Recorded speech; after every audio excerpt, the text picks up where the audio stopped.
प्रभु की स्तुति हो, प्रभु का धन्यवाद हो आज के इस दिन के लिए, इस समय के लिए। इस रात्रि के समय प्रभु ने एक अवसर हमारे जीवन में दिया कि हम मिलकर प्रभु की इबादत करें, प्रभु की आराधना करें, प्रभु का धन्यवाद करें। सारी महिमा परमेश्वर को मिले और वचन से आपके बीच में सेवा करने के लिए अवसर दिए हुए, समय दिए हुए प्रभु के दास पास्टर अब्राहम जी को भी धन्यवाद कि उन्होंने अवसर दिया, उन्होंने योग्य समझा कि आप लोगों के बीच में परमेश्वर के वचन से मैं बांट सकूं, सेवा कर सकूं। और सचमुच में वह आदर के योग्य है और बोझ रखते हैं, आत्माओं का सेवा के लिए समर्पित है। प्रभु ने आशीष दे, उनकी सेवा को बढ़ाए। और आप लोगों को धन्यवाद कि आप भी अपना समय निकालकर इस ऑनलाइन प्लेटफॉर्म के द्वारा प्रभु की आराधना करने के लिए जुड़े। प्रभु हम सबको आशीष देगा। कितना समय है मेरे पास? आपके पास मतलब 8, 9, 9, 20 तक के। जी जी जी जी, ठीक है ना pastor ji, thank you. Okay, सब अपने वीडियो को ऑन करके रखिएगा जी जी। अपने वीडियो को सभी लोग ऑन करके रखिए, मैं इसलिए बोल रहा था जी। थैंक यू जी, ठीक है। यदि पॉसिबल है, यदि संभव है तो आप सब लोग अपने वीडियो को ऑन कर सकते हैं। और ऐसा लिखा है जब प्रभु यीशु मसीह गया तो मन पर्दा ऊपर से लेके नीचे तक फट गया। पर्दा फट गया, पर्दा दिल का पर्दा 2 भाग में हो गया जब यीशु क्रूस पर लटक गया। तो जब हम ऑनलाइन जुड़े हैं तो हमारे बीच में कोई भी पर्दा नहीं होना चाहिए, इसलिए आप अपनी वीडियो को ऑन कर सकते हैं। ठीक है, प्रभु हमें आशीषित करेगा। तो मेरा नाम संगपाल कामले है और मैं नागपुर जरीपटका में रहता हूँ। और अभी हमको यहाँ नागपुर में शिफ्ट हुए 1 साल, 1.5 साल, 2 साल होने जा रहा है। उससे पहले हम छत्तीसगढ़ में थे। वहीं पर मेरी बाइबल की पढ़ाई हुई और सहयोगी पास्टर के रूप में मैं एक पास्टर के साथ वहां पर था। और अभी हमको यहाँ पर शिफ्ट होने के लिए प्रभु ने सहायता किया और हम घर में ही आराधना रविवार बैठते हैं। और यदि कोई इनवाइट करता तो वहां पर हम जाते हैं। तो प्रभु के दास के साथ मेरा परिचय हुआ, ज्यादा लंबा समय नहीं है, परंतु प्रभु ने हमारी सहायता किया कि हम एक दूसरे से कनेक्ट रहे और हमारा मिलना, हमारा जुड़ना हम दोनों के लिए आशीष का कारण रहा, मैं विश्वास करता हूँ। और प्रभु महान है, प्रभु सामर्थी है। और हम प्रार्थना पूर्वक उपस्थिति में बैठे और निश्चय ही परमेश्वर अपने वचन के द्वारा आपसे और मुझसे बातचीत करेगा। मेरी आवाज क्लियर है? आप मेरी आवाज क्लियर है? आप थोड़ा सा मुझे बताएं, कोई दिक्कत तो नहीं है मेरी आवाज में? जी, आप थम दे सकते हैं यदि मेरी आवाज क्लियर है तो। यस क्लियर है सर, क्लियर है। ओके, ठीक है। तो हम परमेश्वर के वचन की ओर जाएंगे। वचन में ऐसे लिखा है कि हमारे परमेश्वर ने अपने बड़े नाम से कहीं अधिक महत्व अपने वचन को दिया है। आमीन। जिस नाम से हमने उद्धार पाया, रोमियो की पत्री 10वां अध्याय में लिखा है कि यदि तू यीशु को प्रभु जानकर अपने मुंह से अंगीकार करेगा, यीशु नाम अंगीकार करेगा, तो तू उद्धार पाएगा। यीशु के नाम से अद्भुत काम होते हैं, यीशु के नाम से चंगाइयां होती है, यीशु के नाम से हमारा उद्धार होता है। उस नाम से भी कहीं ज्यादा महत्व ऐसे लिखा है परमेश्वर के वचन में कि परमेश्वर ने अपने वचन को दिया है। तो ये समय है कि जब हम परमेश्वर की उपस्थिति में बैठे और उसके वचन को सुन रहे हैं तो हम गंभीरता के साथ, भय के साथ, विश्वास के साथ, खुले मन के साथ और हृदय की तैयारी के साथ, मन की तैयारी के साथ बैठेंगे तो निश्चय ही प्रभु का आत्मा वचन के द्वारा आपसे, मुझसे बात करेगा, हमें छुएगा। लिखा है यूहन्ना के सुसमाचार में, तुम सत्य को जानोगे और सत्य तुम्हें स्वतंत्र करेगा। और सत्य क्या है? पिलातुस यीशु से सवाल करता है, सत्य क्या है? तो उसी यूहन्ना के सुसमाचार में लिखा है परमेश्वर का वचन सत्य है। तो जब हम वचन को सुनते हैं, वचन को जानते हैं, वचन को समझते हैं, वचन पर मन लगाते हैं तो हम आजाद होते हैं। भविष्यद्वक्ताओं की पुस्तक में, होशे की पुस्तक में ऐसे लिखा है, परमेश्वर कहता है कि मेरे ज्ञान के ना होने से मेरी प्रजा बंधुआई में जाती है। और एक और जगह में ऐसे लिखा, मेरे ज्ञान के ना होने से मेरी प्रजा नाश होती है। तो परमेश्वर के वचन को जानना, परमेश्वर के वचन को सुनना, उसको अंगीकार करना, उस पर विश्वास करना, उस पर मन लगाना हमारे जीवन में छुटकारे को, चंगाई को, बढ़ोतरी को, चाहे वो आत्मिक हो, आर्थिक हो, भौतिक हो, परमेश्वर का वचन लेकर आता है। और आज की रात्रि जब हम परमेश्वर के वचन को सुनने के लिए बैठे हैं तो बड़े ही खुले मन के साथ हमें बैठना है, विश्वास के साथ बैठना है। प्रभु हमें छुए, प्रभु हमें आशीष दे। शैतान को मालूम है, इसलिए जब वचन की बारी आती है तो वो हमें हमारे मन को भटका देगा, हमारे ध्यान को इधर उधर लेकर जाएगा, या तो हमें सुलाएगा, या तो कुछ न कुछ यीशु हमारे साथ होंगे। लेकिन हम प्रार्थना आत्मा हमारी मदद करेगा। हम मनन करेंगे परमेश्वर के वचन से। मत्ती का सुसमाचार 11वां अध्याय उसका दूसरा वचन, मत्ती रचित सुसमाचार 11वां अध्याय उसका दूसरा और तीसरा वचन में, पुस्तक 11 अध्याय वचन 2 और 3 वहां लिखा है, हम पढ़ेंगे। यूहन्ना ने बंदी गृह में मसीह के कामों का समाचार सुना और चेलों को उससे यह पूछने भेजा, क्या आने वाला तू ही है या हम किसी दूसरी बात जोए? यहाँ पर हमने पढ़ा मत्ती की पुस्तक 11, 2 और 3। धन्यवाद सिस्टर, प्रभु आपको आशीष दे परमेश्वर के वचन को पढ़े जाने के लिए। मत्ती 11, 2 और 3 हमने पढ़ा। यहाँ पर लिखा है, यूहन्ना ने बंदी गृह में मसीह के कामों का समाचार सुना। ये यूहन्ना वो यूहन्ना नहीं है जिसने प्रकाशित वाक्य की पुस्तक को लिखा है। एक नाम के बाइबल के अंदर में कई सारे व्यक्ति है, एक ही नाम के परमेश्वर के वचन के अंदर में, बाइबल के अंदर में बहुत सारे लोग हैं। तो यहाँ पर पढ़ रहे, यूहन्ना ने बंदी गृह में मसीह के कामों का समाचार सुना। तो ये यूहन्ना यीशु मसीह के 12 चेलों में से एक वो यूहन्ना नहीं है।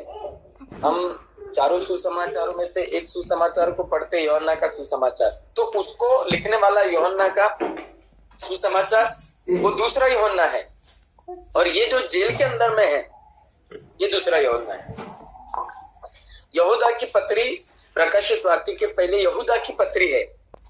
वो यहूदा की पत्री यहूदा इस्करियोती ने नहीं लिखी। एक नाम के बाइबल के अंदर में बहुत सारे व्यक्ति है, इसलिए हमको कंफ्यूजन नहीं रहना है, हमको संदेह में नहीं रहना है कि ये यूहन्ना वो यूहन्ना है जो 12 में से एक था, जिसने प्रकाशित वाक्य को लिखा, जिसने यूहन्ना का सुसमाचार लिखा। परंतु ये यूहन्ना वो यूहन्ना है जो बपतिस्मा देता था, जिसको हम यूहन्ना बपतिस्मा दाता के नाम से जानते हैं। ये वो यूहन्ना है, ठीक है। यूहन्ना जो जिसके विषय में हम लूका का सुसमाचार पहला अध्याय में पढ़ते हैं कि यीशु के आने से पहले उसका मार्ग तैयार करने वाला वो यूहन्ना है। ये यूहन्ना जो जेल में अभी है, क्योंकि इसने हेरोदेस का विरोध किया, क्योंकि हेरोदेस ने अपने भाई की पत्नी को अपनी पत्नी बनाकर रख दिया।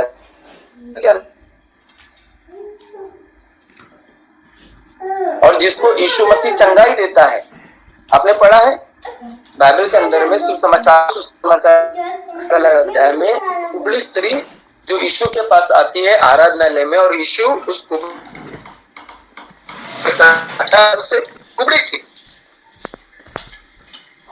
वो कुबड़ी स्त्री तो इसके भाई की, परंतु वो कुबड़ी होने के कारण हेरोदेस ने उसको त्याग दिया। वो हेरोदेस की पत्नी थी, राजा हेरोदेस की पत्नी थी वो कुबड़ी स्त्री, परंतु कुबड़ी होने के कारण हेरोदेस ने उसको त्याग दिया और अपने भाई की पत्नी को अपनी पत्नी करके रखा।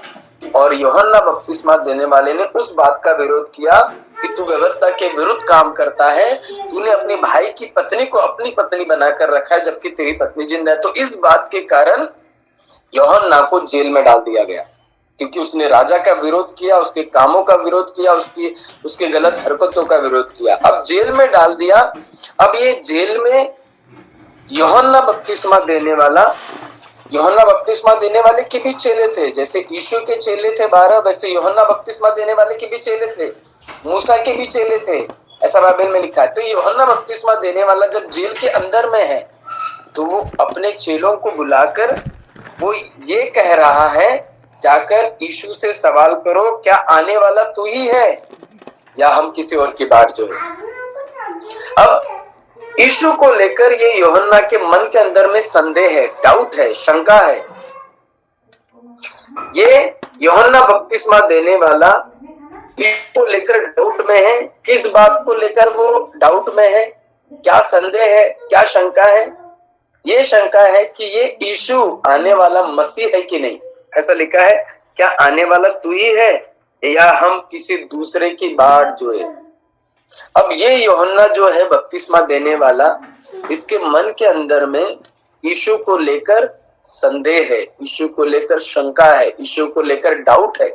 अब ये अपने चेलों को यीशु के पास ये बोलकर भेज रहा है कि पूछो कि हम किसी और का इंतजार करें, क्योंकि यहूदी जो थे वो यीशु के आने का इंतजार कर रहे थे, क्योंकि व्यवस्था में लिखा है कि परमेश्वर का पुत्र आएगा और उनको गुलामी से, रोमी साम्राज्य की गुलामी से छुड़ाएगा, छुटकारा देगा। तो ये यूहन्ना बपतिस्मा देने वाला कह रहा है कि पूछो यीशु से कि हम किसी और की बाट जो है, तू मसीह है कि नहीं। अब ये यूहन्ना जेल के अंदर में यीशु को लेकर बड़ा संदेह में है, बड़े संकट में है, बड़े परेशानी में, बड़े डाउट में है। लेकिन यूहन्ना के जीवन में ऐसा समय नहीं था। यदि आप ध्यान से सुनेंगे तो आपको समझ में आएगा। ये यूहन्ना बपतिस्मा देने वाला एक समय था, यीशु को लेकर इसके मन के अंदर में कोई डाउट नहीं था। यीशु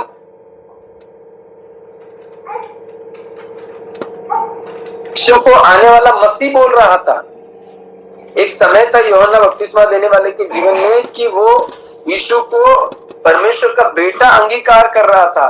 वो खुद भी अंगीकार कर रहा था, खुद भी विश्वास कर रहा था और दूसरों को भी प्रचार कर रहा था। वो गवाही भी दे रहा था कि यीशु परमेश्वर का बेटा है, यीशु आने वाला मसीह है, यही परमेश्वर का मेमना है, यही जगत का पाप उठा ले जाने वाला है।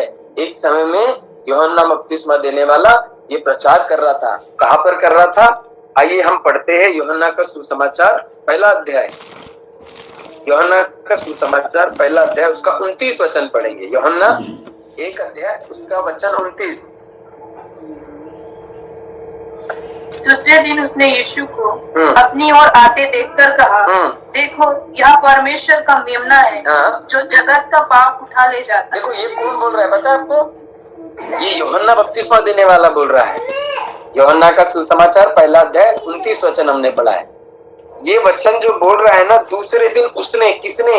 यूहन्ना बपतिस्मा देने वाले ने यीशु को अपनी ओर आते देखकर कहा, जोर से कहा, अंगीकार किया, घोषणा किया। क्या? देखो ये यीशु परमेश्वर का मेमना है जो जगत का पाप उठा ले जाता है। आगे क्या लिखा है? यह वही है जिसके विषय में मैंने कहा था, एक पुरुष मेरे पीछे आता है जो मुझसे श्रेष्ठ है, क्योंकि वह मुझसे पहले था। मैं तो उसे पहचानता ना था, परंतु इसलिए मैं जल से बपतिस्मा देता हुआ आया कि वह इस्राएल पर प्रकट हो जाए। और यूहन्ना ने यह गवाही दी, मैंने आत्मा को कबूतर के समान आकाश से उतरते देखा है और वह उस पर ठहर गया। मैं तो उसे पहचानता नहीं था, परंतु जिसने मुझे जल से बपतिस्मा देने को भेजा उसी ने मुझसे कहा, जिस पर तू आत्मा को उतरते और ठहरते देखे वही पवित्र आत्मा से बपतिस्मा देने वाला है। और मैंने देखा और गवाही दी है कि यही परमेश्वर का पुत्र। ये कौन बोल रहा है पता है? ये यूहन्ना बपतिस्मा देने वाला बोल रहा है। एक समय ये यूहन्ना बपतिस्मा देने वाला लोगों के सामने प्रचार कर रहा है कि यही है परमेश्वर का बेटा, यही है परमेश्वर का पुत्र, यही है पवित्र आत्मा से बपतिस्मा देने वाला, यही है परमेश्वर का मेमना। और उसने लोगों को गवाही दिया। और 35 वचन में पढ़ेंगे तो वहां पर क्या कह रहा है? 35 वचन उसी 1 का 35। दूसरे दिन फिर यूहन्ना और उसके चेलों में से 2 जन खड़े हुए थे और उसने यीशु पर जो जा रहा था दृष्टि करके कहा, देखो यह परमेश्वर का मेमना है। देखो ये परमेश्वर का मेमना है। आमीन। आप समझ पा रहे हैं क्या? हालेलुया। देखो ये परमेश्वर का मेमना है। कौन बोल रहा है? कि यीशु ये बोल रहा है, यूहन्ना बपतिस्मा देने वाला बोल रहा है, देखो ये परमेश्वर का मेमना है। एक समय में यूहन्ना बपतिस्मा देने वाला यीशु के बारे में खुद भी अंगीकार कर रहा है, विश्वास कर रहा है, लोगों को भी बता रहा है और चेलों को भी बता रहा है, वो गवाही भी दे रहा है। उसको ये कहां से पता चला? यूहन्ना को पवित्र आत्मा ने प्रकट किया, यूहन्ना को पवित्र आत्मा ने प्रकाशन दिया, यूहन्ना को पवित्र आत्मा ने बताया कि यीशु ही है आने वाला मसीह, यीशु ही है परमेश्वर का मेमना, यीशु ही है जगत का पाप उठा ले जाने वाला, यीशु ही है पवित्र आत्मा से बपतिस्मा देने वाला। ये सारी बातें स्वर्ग से पवित्र आत्मा के द्वारा परमेश्वर ने यूहन्ना बपतिस्मा देने वाले के ऊपर प्रकट किया और उसने प्रचार किया, उसने गवाही दिया, उसने अंगीकार किया, उसने घोषणा किया।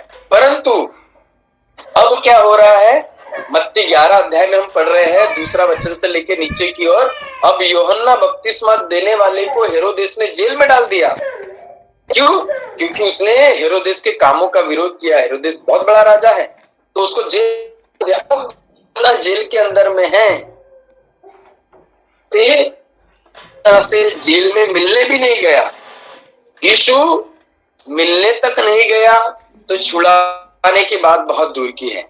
यूहन्ना जेल के अंदर में ये सोच रहा है कि यीशु मुझे जेल से बाहर निकालेगा, हेरोद चंगुल से मुझे यीशु बाहर निकालेगा, मैं जेल में हूं तो यीशु मुझे बाहर निकालेगा, क्योंकि ये मसीह है, मसीह का काम है। रोमी साम्राज्य उस समय में, यूहन्ना बपतिस्मा देने वाले के समय में, यीशु के समय में रोमी राज्य का शासन था। रोमी जो इस्राएलियों को, यहूदियों को दबाते थे गुलाम बनाकर, मतलब यहूदी के ऊपर रोमी शासन था, रोमियों का कानून था। तो ये यूहन्ना बपतिस्मा देने वाला जेल के अंदर ये सोच रहा है यीशु मुझसे मिलने भी नहीं आ रहा है और यीशु मुझे छुड़ाने की कोशिश भी नहीं कर रहा है। तो उसके मन के अंदर में ये सारी बातें, सारी चीजें चल रही है कि यीशु मसीह परमेश्वर का बेटा है, यीशु मसीह आने वाला मसीह है, मसीह है तो फिर हमें छुड़ा क्यों नहीं रहा है, मसीह है तो फिर बचा क्यों नहीं रहा है, मैं अब तक जेल में क्यों सड़ रहा हूँ, पड़ा हुआ हूँ, क्यों मेरी सुधि नहीं ले रहा है, क्यों मुझसे मिलने नहीं आ रहा है, क्यों हेरोदेस से बात नहीं कर रहा है, क्यों मुझे छुड़ा नहीं रहा है। ये सारी बातें जेल के अंदर में यूहन्ना के मन में आ रही। देखो एक समय में वो क्या घोषणा कर रहा है, परमेश्वर का बेटा है यीशु, आने वाला मसीह है यीशु, यही पवित्र आत्मा से बपतिस्मा देने वाला है, यही जगत का पाप उठा ले जाने वाला है। परंतु अब जेल के अंदर वो अपने चेलों को बुलाकर क्या बोल रहा है, पूछो उससे, हम किसी और का इंतजार करें, वो मसीह है कि नहीं, मसीह है तो फिर मेरी सुधि क्यों नहीं ले रहा है, मसीह है तो फिर मुझसे मिलने क्यों नहीं आ रहा है, मसीह है तो फिर मुझे छुड़ा क्यों नहीं रहा है।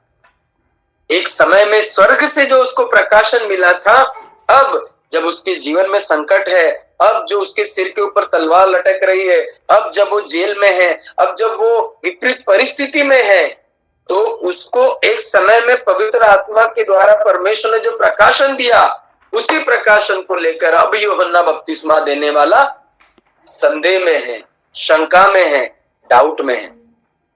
तो इससे आपको और मुझे क्या समझ में आता है, इससे आज की रात्रि आपको और मेरे लिए क्या संदेश है, इससे आपके और आपको और मुझे क्या सीखना है?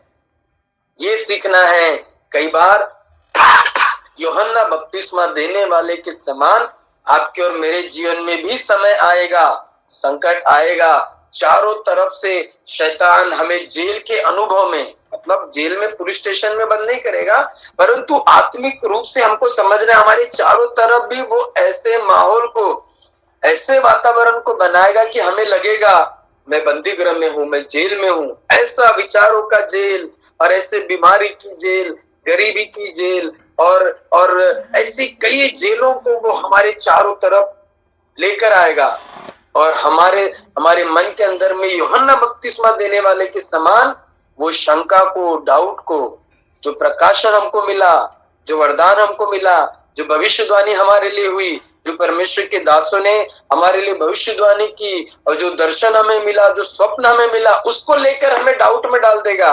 अरे वो स्वप्न परमेश्वर की ओर से था कि नहीं, अरे वो भविष्यवाणी परमेश्वर की ओर से थी कि नहीं, अरे वो झूठा भविष्यवक्ता तो नहीं था, वो प्रकाशन मुझे मिला तो वो परमेश्वर की ओर से प्रकाशन नहीं था कि नहीं।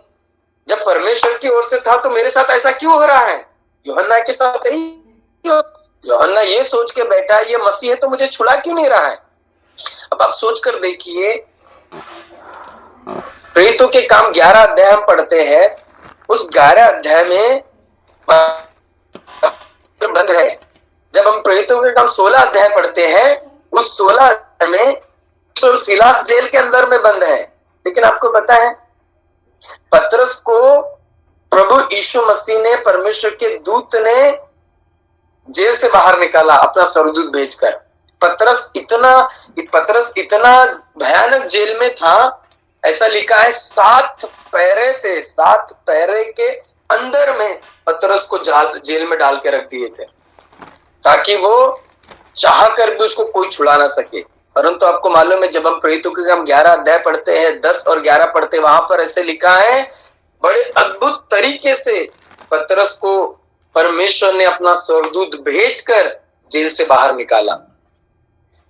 ठीक है, जब प्रेरितों के काम 16 पढ़ते हैं, पौलुस और सिलास जेल के अंदर में बंद है, और ऐसे लिखा है 16 अध्याय में कि वो आधी रात को परमेश्वर की आराधना कर रहे, भजन कर रहे, और उसी समय जब वो आराधना कर रहे, जब भजन कर रहे हैं, ऐसे लिखा है कि बंदीगिरी की नेव परमेश्वर ने हिला दिया और एक बड़ा भूकंप आ गया और उनके हाथ की जंजीरें खुलकर टूट गई, उनके पैर की बेड़ियां टूट गई, और परमेश्वर ने पौलुस और सिलास को जेल से बाहर निकाला।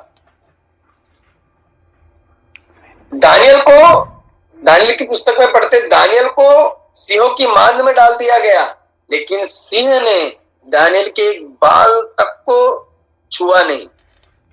दानियल के पुस्तक में लिखा है शद्रक, मेशक, अबेदनगो को आग के भट्टे में डाल दिया गया, परंतु उस आग के भट्टे में परमेश्वर का पुत्र यीशु मसीह उतर आया, और जब वो आग के भट्टे से जिंदा बाहर आए तो उनके शरीर में जलने की बदबू तक नहीं आ रही थी। ये है हमारा परमेश्वर प्रियो, जिसने शद्रक, मेशक, अबेदनगो को दानियल की पुस्तक में बचाया, दानियल को सिंहों के मुंह से बचाया, जिसने पतरस को जेल से निकाला, पौलुस और सिलास को जेल से बंदीगिरी की नेव हिलाकर बाहर निकाला।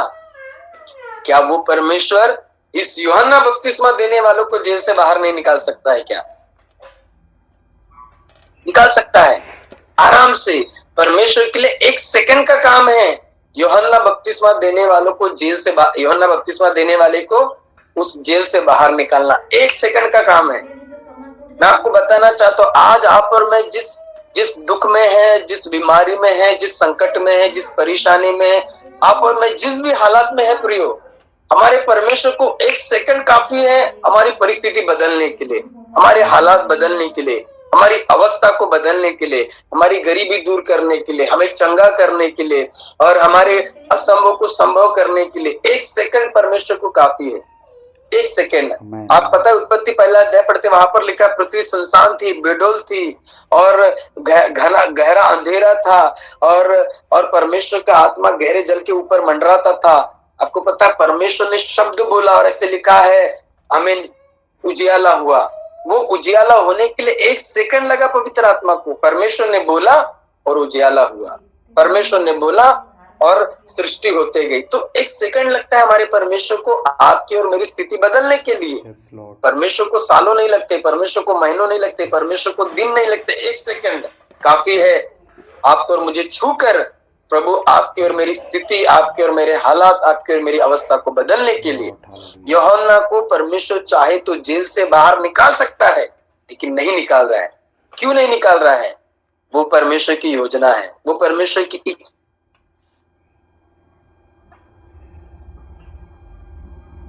से यूहन्ना बपतिस्मा देने वाला बाहर ना आए, जेल में ही उसका सिर, उसकी गर्दन काट दी जाए, वो शहीद कहलाया जाए। ये परमेश्वर की योजना थी, ये परमेश्वर की इच्छा थी। इसलिए यीशु मसीह बंदी गृह में यूहन्ना बपतिस्मा देने वाले से मिलने नहीं गया, न उसको जेल से बाहर छुड़ाने की कोशिश किया, क्योंकि परमेश्वर की इच्छा यही थी। तो आपको और मुझको परमेश्वर की इच्छा को, परमेश्वर की योजना को समझकर अपने मसीह जीवन को बिताना है प्रियो। हालेलुया, आमीन। आज आप और मैं जिस भी परिस्थिति में हैं, जेल के अनुभव में हैं, हम विपरीत परिस्थिति में हैं, हम अपने आप को संकट में पा रहे हैं, हम अपने आप को दुखों में पा रहे हैं, हमारे चारों तरफ का वातावरण अच्छा नहीं है। यूहन्ना बपतिस्मा देने वाले के समान हम भी डाउट में हैं, संदेह में हैं, शंका में हैं, हमसे मिलने के लिए कोई नहीं, हमसे बात करने के लिए कोई नहीं, हम निर्दोष हैं, हमारे ऊपर झूठे झूठे दोष लगाए जा रहे हैं, हमको फंसाया जा रहा है। तो आपको और मुझको संदेह नहीं करना है परमेश्वर के वचन के ऊपर। बीते समय में, बीते दिनों में परमेश्वर ने जो प्रकाशन हमें दिया, जो भविष्यवाणी दिया, जो प्रभु ने स्वप्न दर्शन आपको और मुझे दिया, उस पर डाउट नहीं करना है। अरे ये परमेश्वर की ओर से है तो फिर ऐसा क्यों हो रहा है? यदि ये परमेश्वर की ओर से है तो फिर मेरे साथ ऐसा क्यों हो रहा है? आपको बताओ मैं एक बात, उत्पत्ति की पुस्तक जब हम पढ़ते हैं वहां पर यूसुफ के बारे में लिखा है। यूसुफ को स्वप्न मिला, एक नहीं दो बार। परमेश्वर ने उसको बोला कि सूर्य उसको झुककर दंडवत कर रहा है, तारे उसको दंडवत कर रहा है, फिर पुलिया जो है उसका पुलिया खड़ा है, बाकी सातों पुलिया उसको दंडवत।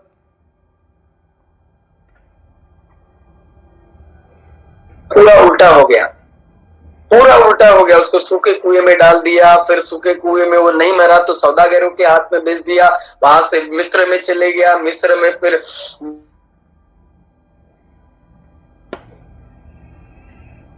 में डाल दिया गया।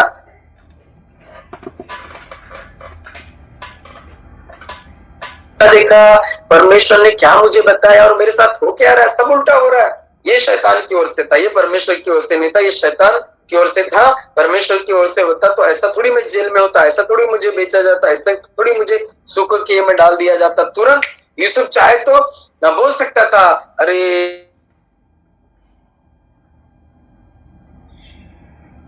देखिए परमेश्वर की योजना, परमेश्वर की इच्छा जैसे हम चाहते हैं वैसे हमारे जीवन में पूरी नहीं होती है। आमीन। जैसे हम सोचते हैं वैसे परमेश्वर हमारे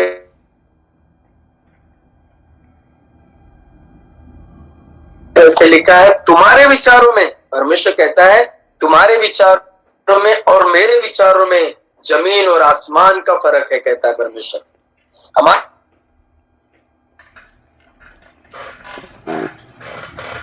लिखा है जमीन और आसमान का अंतर है। तो हमको समझना है आमीन परमेश्वर की इच्छा को, परमेश्वर की योजना को। हालेलुया।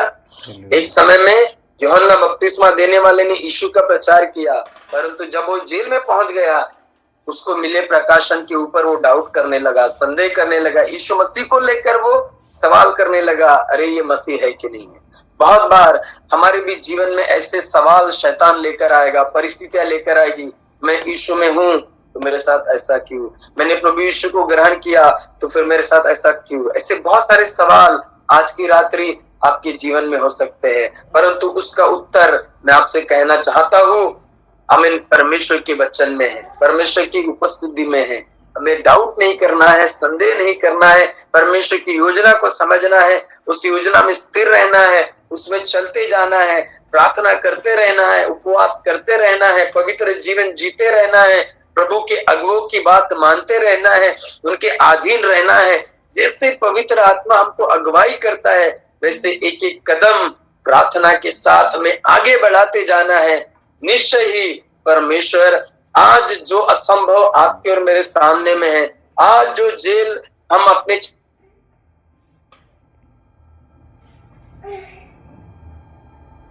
डालेगा और उसका जीवित गवाह प्रभु हमें बनाएगा ही बनाएगा। आमीन। आइए हम सब एक क्षण अपनी आंखों को बंद करेंगे, हम प्रार्थना करेंगे, मिलकर प्रार्थना करेंगे। उसके बाद आगे का समय में प्रभु के दास के हाथ में दूंगा। क्यों ना हम एक क्षण के लिए अपनी आंखों को बंद करें और हम मिलकर दुआ करेंगे। मैं आपके लिए प्रार्थना करना चाहूंगा।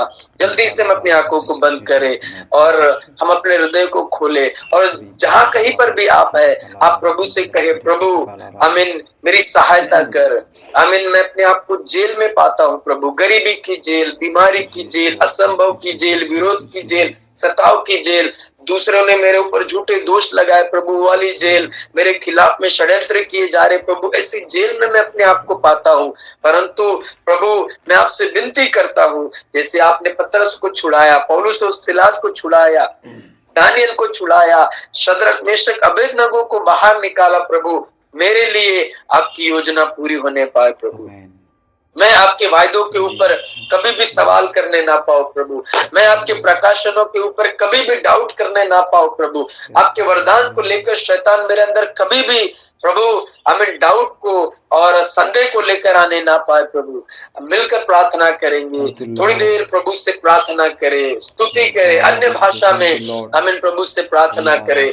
हालेलुया। प्रभु जब मिलकर दुआ करते हैं यीशु के सामर्थी नाम से, खुदा बाप आज की रात्रि परमेश्वर हम आपकी संतान, हम आपके भक्त, हम आपके बेटे बेटियां आपके चरणों में आए हैं, और जो वचन प्रभु जी आपने हमें दिया है यीशु के नाम से मिलकर दुआ करते हैं प्रभु जी, आप हमें बंदीगृह से बाहर निकाल सकते हैं, आप हमारी अवस्था को एक क्षण में बदल सकते हैं प्रभु। परंतु हमारे साथ कई बार प्रभु जैसा हम सोचते हैं उसके उल्टा होता है, विपरीत होता है। परंतु रोमियो 8:26 में लिखा है, 28 में लिखा है कि जो लोग आपसे प्रेम करते हैं उनके लिए सब बातें मिलकर भलाई को उत्पन्न करती है। मैं आपकी इस प्रजा के लिए जो ऑनलाइन जुड़ी है प्रभु दुआ करता हूँ प्रभु, इनके नुकसान में भी यीशु के नाम से भलाई उत्पन्न होने पाए, इनके जीवन की हमारी इनके लिए जीवित गवाही का कारण बनने पाए, इनके जीवन का दुख प्रभु, संकट प्रभु, परेशानी प्रभु, जेल का अनुभव प्रभु, इनके जीवन में भलाई को उत्पन्न ऐसी घोषणा करते यीशु के नाम से। एक को छूले प्रभु, आपके वचन के लिए धन्यवाद, आपके दास के लिए धन्यवाद, बड़ी आशीष होने दीजिए। आपने प्रार्थना सुना, धन्यवाद, सारी महिमा आपको देते हैं। प्रार्थना हमारे उद्धार करता यीशु मसीह के महान और सामर्थी नाम से मांगते हैं, आमीन आमीन आमीन। प्रभु इस संदेश के द्वारा आप सबको आशीष दे। धन्यवाद प्रभु के दास हमें आमंत्रित करने के लिए। सबको जय मसीह की।